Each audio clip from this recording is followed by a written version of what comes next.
Disappointed in it feels like a loss rather than a point away here, certainly because of the nature of the performance and the way in which they score the goal so late in the game becomes really frustrating. And yeah, although it's a point, and probably before the game you'd look at Torquay in the form that they're in away and say a strong point, but I felt our performance merited more, and the manner in which we concede the last goal makes it very difficult. Just talk to me about the two goals. Again, they're conceded by long balls into your penalty area.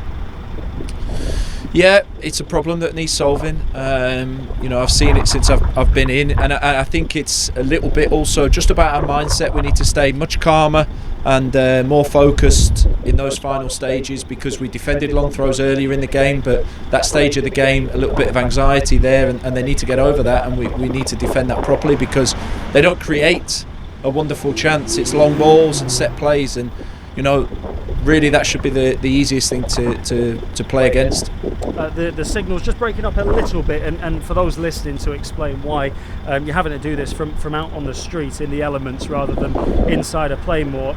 You're not making it the easiest to broadcast this afternoon. Over the season, not conceding late on in games, late on in halves, is not a new phenomenon. They've conceded, I think, around a third of their goals in the final 15 minutes, and I think it's 4 of their last 6 or 7.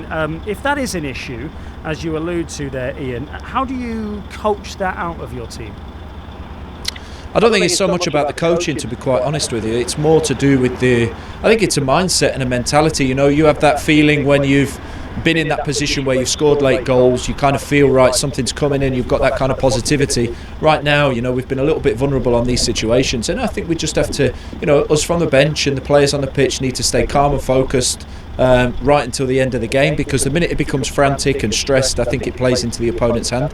But sorry, go on. No, I was just going to say, did you, like me, wonder where the 8 minutes of stoppage time came from? No, because Mark's head injury took a while, so I wasn't surprised to see 8. Disappointed because I'd rather it have been 5, but look, I know we're going to talk about the goal that we concede, but I think the first half performance is absolutely fantastic, and I think large parts of the second half we create really good chances again, and we could have gone 3-1 up a couple of times. We hit the bar in the first half. So look, we came away to a team that's won 5 in a row, and I thought for 75 minutes we've completely outplayed them. The frustration, of course, is the way in which we concede the goals, but at the same time, I really want us to keep a focus on the things that put us in that position to try and win the game, and keep doing that. Did an awful lot right there today. You did a huge amount right. Do you think that for 75 minutes that was the best performance that you've had so far in your tenure? Yeah, without a doubt. If you consider the quality of the opposition and you consider the performance that we put in for the first 75 minutes, for me it was the best that I've seen. As we were dynamic, we played forwards more, we had more runs. So yeah, I thought we had good control of the game, really. I think Luke Steele barely had a thing to do in the first half. So yeah, from that point of view, I think there's a lot to take with us. With our game in hand, if we win it, that puts us into 5th position. So it's far from, we're close. We just need to take all those positive bits and take them into the next game. I'm sure you're probably not in much of a mood for joking right now, but I do kind of ask this kind of half jokingly. Is Mark Ellis the best goal scorer at the club? Yeah, at the moment he is. He's a goal machine. But look, we Carl Wootton is contributing unbelievably with his all-round play. I think it's important to say that. So the goals will come for Woods, there's no doubt about that. But while they don't, I think it's fantastic that we get contributions from Mark Ellis. Dion, I thought, was outstanding today. Scored a really good goal. So if your centre forward he's gone through a couple of games where he's not scoring, I think it's great that we've got players like Mark, Dion and others that contribute. Important to have goals from all over the pitch, isn't it? Yeah, it is. Yeah, we need that. So, I think we created good chances as well. I think so the opportunity for goals from other areas. I think Regan had a really good chance in the second half from a counter-attack that we played well. So, look, it's. I think we all went in and felt like a loss today. It really did. We were really disappointed because we felt we deserved more.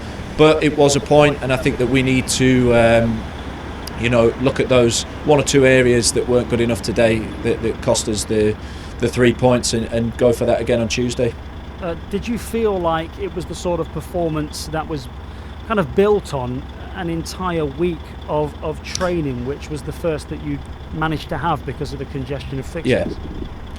Look, I'm convinced that a full week on the training pitch has given us a good springboard there. It was so good to get the boys out and have a proper week of really good training with good intensity, and I think that replicated in our play, certainly for 75 minutes it really did.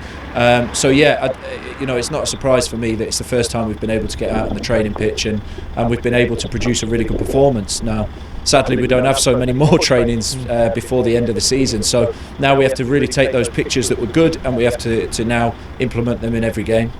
Did Alex Lacey come off injured, and if so, how's he doing? Yeah, absolutely. I thought Alex Lacey was fantastic in the first half. There's no way that was a tactical one, but sadly he felt something in his around his groin area, and he wasn't feeling like he could turn and sprint, so we had to bring him off, and that obviously that is a big thing from set pieces when you lose one of your central defenders, and we have to rearrange a little bit.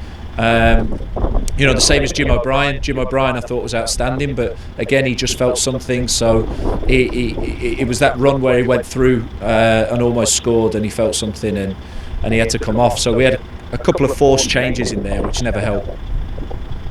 Eastleigh away then next on Tuesday. What are the priorities before that game, between now and then? I mean, priorities are to recover well so that we can play again with the same kind of intensity, but I think we've got to start the game on the front foot. Today we were on the front foot, we played forwards, we were much more dynamic with our runs and possession, so we need that again, and certainly against Eastleigh we know they're going to come with a lot of long balls, a lot of set plays, so we really have to focus on them.